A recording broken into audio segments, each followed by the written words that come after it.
शरदाच्या चांदण्यात अजित आमचं गाव आहे. शरदाच्या चांदण्यात अजित आमचं गाव आहे. सोनेत्रातील स्वप्न इथे सध्या उतरत आहे. दाही दिशात घुमतो तो फक्त काटेवाडीचाच आवाज आहे. काटेवाडीचाच आवाज आहे. नमस्कार, मी देवस प्रंत लखन पाथरकर, जिल्हा परिषद प्राथमिक शाळा काटेवाडी, इयत्ता दुसरीचा विद्यार्थी. विषय मांडत आहे जास्त राजा अजितदादा पवार. मित्रांनो, वरील काही ओळींवरून आपल्या लक्षात आले असेल की माझे गाव आहे पुणे जिल्ह्यातील बारामती तालुक्यातील काटेवाडी. माझे गाव म्हणजे कर्मयोग्यांची कर्मभूमी, धर्मयोग्यांची धर्मभूमी. अशा या कर्मयोगी धर्मयोगी भूमीमध्ये अनेक नवरत्ने जन्माला आली आणि यापैकी बाबांना कशी सोने म्हणजे आमचे लाडके अजितदादा पवार साहेब. कठोर शिस्त, स्पष्ट वक्तृत्व, धडाडीचे नेतृत्व, सर्वस्पर्शी कर्तृत्व, जनसामान्यांशी जुळलेला अनमोल नातं. कधी तिखट प्रहार, कधी हास्य खळखळत, आजवर त्यांनी परतून लावले संकटाचे कित्येक प्रहार. आव्हानांना पूर्ण उतरतात लढवय अजित पवार. अशा राजकारणातील दादा व्यक्तिमत्वाला विनम्रते अभिवादन करून मी माझ्या विषयाची सुरुवात करतो. अलीकडच्या राजकारणात दिलेला शब्द पूर्ण करण्यासाठी प्रसंगी नुकसान सहन करतील, टीका आणि टोकाचा विरोध सहन करतील, पण दिलेला शब्द पाळणारच.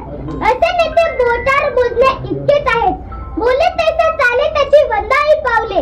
या उक्तीप्रमाणे महाराष्ट्र राज्याचे दिवंगत उपमुख्यमंत्री नामदार श्री अजितदादा पवार साहेब यांचे नाव आवर्जून घ्यावे लागेल. प्रशासनावर मजबूत पकड, पक्ष संघटनेवर मजबूत पकड, दिलेला शब्द पाळणारे, पाहतो, करतो, बघू अशा शब्दांना ज्यांच्या शब्दसंग्रहात स्थान नाही. कार्यकर्त्यांची पूर्ण माहिती असणारे, कार्यकर्त्यांच्या अडीअडचणीला उभे राहणारे, जे पोटात तेच ओठावर असणारे, टापटीपणा, स्वच्छतेची आवड, वक्तशीरपणा या गुणांना जपणारे, पर्यावरणाविषयी आग्रह असणारे. महाराष्ट्राच्या राजकारणातील एकमेव उदाहरण म्हणजे श्री अजितदादा पवार. दादांकडून आलेली काम प्रशासनाच्या पातळीवर गतीने पुढे सरकायची.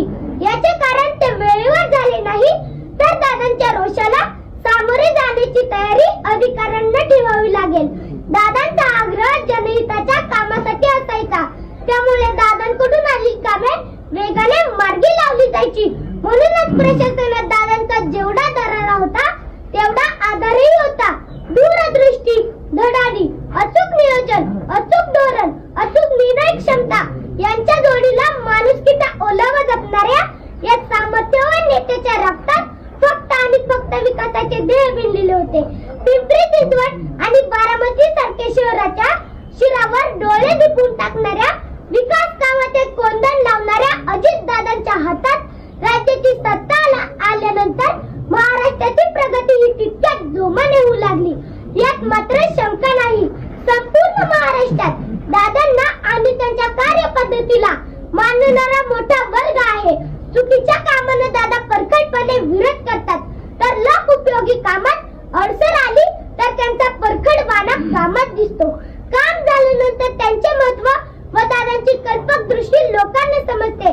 महाराष्ट्रातील सर्वात कार्यक्षम नेता कोण, तर ते अजितदादा पवार होय. सकाळी 6 वाजता कामाची सुरुवात केली, रात्री 1-1:30 वाजेपर्यंत वर्षातील सर्व दिवस सलग काम करण्याची क्षमता असलेला एकही नेता राज्यात सापडणार नाही. प्रचंड प्रवास, दिवसभरात हजारो लोकांना भेटणे, अधिकाऱ्यांच्या सलग बैठका घेणे अशी सगळी कामे दादा तितक्याच कार्यक्षमतेने करत होते. म्हणूनच मी म्हणेन, अशा अनेक गुणांनी संपन्न असलेले माझे दादा एक अद्भुत रसायन होते. अजितदादा हे दूरदर्शी, वास्तूक विशारद होते. बारामती, पिंपरी चिंचवड अशा शहरांना घडवत असताना सोना ज्याप्रमाणे दागिन्याची कलाकुसर करतो, त्याच बारकाईने प्रकल्पाच्या अंमलबजावणीवर लक्ष ठेवले. या प्रकल्पाच्या भव्यतेमुळे ही शहरे आज महाराष्ट्रात एक नवीन ओळख निर्माण करीत आहे.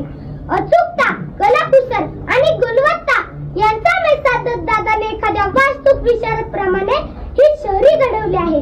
ज्ञानपीठ पुरस्कार प्राप्त श्रेष्ठ कवी विंदा करंदीकर यांची प्रसिद्ध कविता मला आठवते. जनतेच्या हृदयामध्ये अन्यायाची कळ आहे, जनतेच्या बहुमध्यात सागराचे जनतेच्या हृदयामध्ये अन्यायाची कळ आणि जनतेच्या भाऊमध्ये सागराचे बळ ज्याला ओळखता येते तोच लोकप्रमुख राज्यकर्ता होऊ शकतो.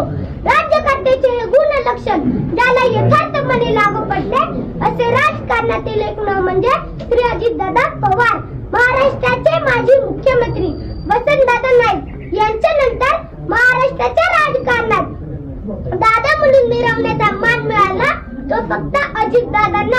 आपला स्पष्ट वक्तव्यपणा आणि सडेतोड वक्तृत्वाने महाराष्ट्राला हलविणारे दादा हे माझ्यासाठी आणि उभ्या महाराष्ट्रासाठी कायमच आदराचे स्थान असतील. आम्ही त्यांच्याकडे आदर्श म्हणून पाहतो. म्हणूनच अजितदादांच्या बाबतीत म्हणावे लागेल, you can love him, hate him, but you can't ignore him. तुमच्यासारख्या आणि माझ्यासारख्या असंख्य व्यक्तींचा आदरवड असलेल्या दादांना माझ्या शब्द रूपातील श्रद्धांजली मी पुढील काव्यात व्यक्त करतो.